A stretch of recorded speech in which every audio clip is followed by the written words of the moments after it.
Hey readers, welcome back to another video. If you're new here, my name is Paloma, and today's video are going to be the books on my June TBR. So let's get started. May was a really interesting month for me. I was able to finish 2 books in the month of May, which I'm really proud of myself for. I thought I did amazing because that's crazy. I'm so used to finishing only like 1.5 book by the end of the month. So that to be able to finish 2, fantastic. The first book I finished was The Mothers by Bennett. I'm going to be honest with you, I didn't really enjoy this as much as I did The Vanishing Half. I think what Bennett was trying to do was ambitious. Don't know if it really stuck the landing. All I remember thinking when I hit the last page was, thank God I'm done, because I don't have to sit with these characters anymore. I don't really know what it was. I just know that this was not for me. I 100% prefer The Vanishing Half more than I do The Mothers. But I love Brit Bennett, so whatever book she comes out with next, I'm still going to be in line to read it.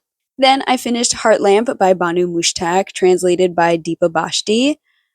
I kind of like The Mothers. There were a couple stories in here that I enjoyed and a couple others that I really didn't. Do I still think it's worth reading? 100%. I think it's a very interesting topic of what life is like for Muslim women in India. There were a few times where it really like pulled at my heartstrings, like the pain and suffering that these women were going through, and kind of how womanhood in some ways is universal. So I really enjoy this. I could see why it won the International Booker Prize. I think it's worth checking out. And so the first book on my June TBR is Lonesome Dove by Larry McMurtry. I started this in May with a book club. Clearly, I did not finish it by the end of the month like everybody else, so I'm transferring it over into June. I'm really enjoying it so far. I really like the character of Newt and Dietz. I don't know if I will finish this in the month of June. It's ambitious for me to even think so, but oh my god. There's a lot to get through here, but it's very slow moving in the beginning, which of course because we have to establish the characters and the setting and things like that and whatnot, but I really need something to pick up the pace. I needed them to pick up the pace quite soon. But other than that, I'm really enjoying it so far. Then I have Girl, Woman, Other by Bernadine Evaristo. This follows 12 characters in contemporary England, and from the synopsis, it's supposed to speak on England's colonial history within Africa and the Caribbean. If you've been watching the channel for a while, I don't really read a lot of contemporary books, so this kind of hits 2 spots that I really like, which is that it's focusing on the colonial history of England within Africa and the Caribbean, because I am of Caribbean descent, and how it kind of affects the later generations. It's just that it's set in England, and a lot of the books that I read that are set in England, they're from the past.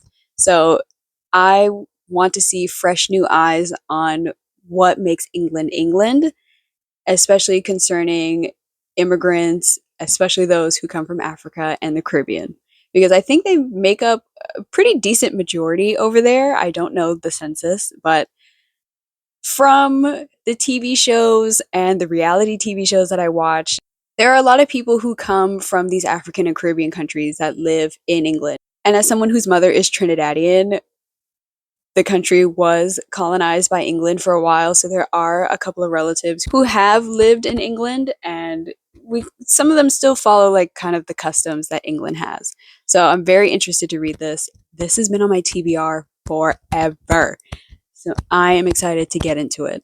Then we have Notes of a Native Son by James Baldwin. As you can see, I've already notated some of my favorite quotes already. I haven't even fully started. Like, that was just the autobiographical notes. I enjoy James Baldwin. I've 100% need to read more of his things. I've only read Go Tell It on the Mountain, and so now I'm jumping into his essays rather than reading like Giovanni's Room or any of his other books. And I'm only doing that because I've made it my mission in 2026 to read more essays. I had read The Souls of Black Folk by W.E.B. Du Bois, so I want to continue on that path to continue reading essays about African American culture throughout the years because The Souls of Black Folk kind of takes place at the turn of the 19th century. And James Baldwin kind of focuses more on like the 50s and 60s aspects of African American culture, especially at the turn of the civil rights movement. So I want to know his thoughts and his feelings on it.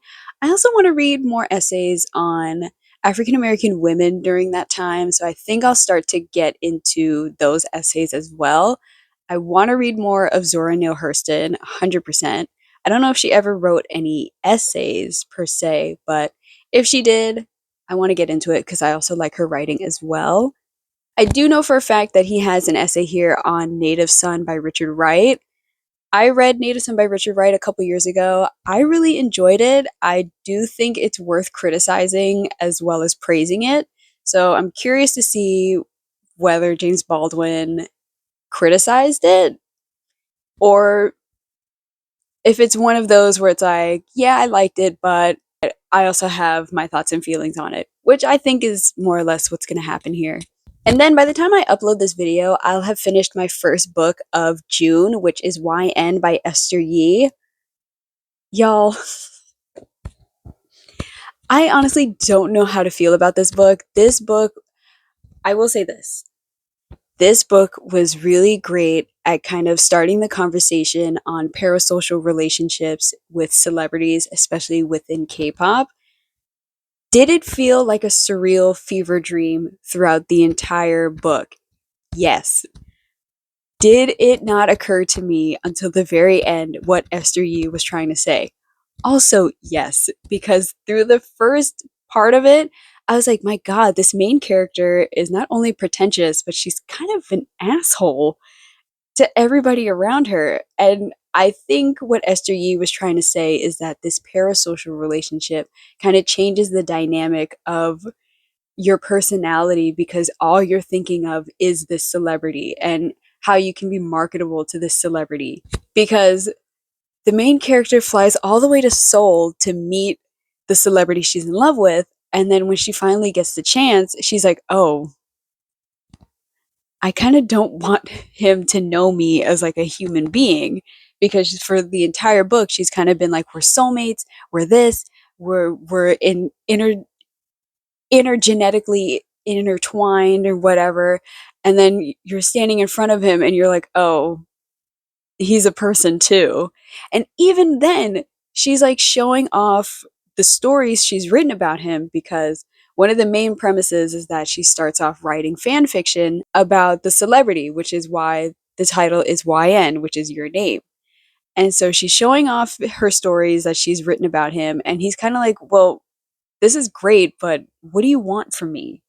Like, and she's like, no, no, no, no. I know you better than everybody else. Like, we're meant to be together. Like, we can be together. And he's like, I don't really know what's this, but if you want a photo, I can give you a photo. And she kind of realizes in real time that this fantasy that she created in her head is nothing more than that.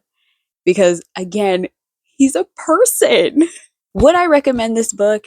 Yes. If you're into surrealism and fever dream like fiction, 100% yes. If you're not, then no.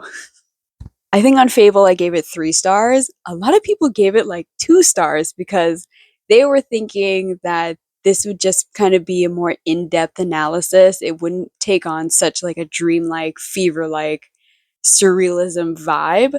But I think that is necessary for the book because the nature of parasocial relationships feel like surrealism. When you see people go out of their way to follow celebrities to their hotels, to take pictures of them while they're at restaurants, that has to be like a surrealist mentality. And I've been a fan of K-pop for like a decade or so. I have never had any kind of inclination to follow these celebrities to like where they live. The only thing I've done, which was recently, was when I saw Pink Pantheress and my friend and I stayed outside the venue for like 2 hours just to see if we could get a picture with her. But I would never try to follow her to her hotel where she's staying or get on the same flight as her or like spend all this money to travel to all the different dates. or even think we're meant to be together, that's the love of my life, or whatever. This does a great job at kind of deconstructing that idea. The ending's a bit rushed, in my opinion, but that's not here nor there. It was one of those where I was like, oh my God, thank God I'm done. But I do know that I will be thinking about it, especially as we continue in this cultural landscape of social media and celebrity culture and things like that. I think this is a great addition to kind of the philosophy behind everything concerning stan culture. So, Esther Yee, good God, girl. So those are the books on my June TBR, as well as the books I read in May, and a review of YN by Esther Yee. I hope you enjoyed the video, and I hope to see you in the next one. Bye!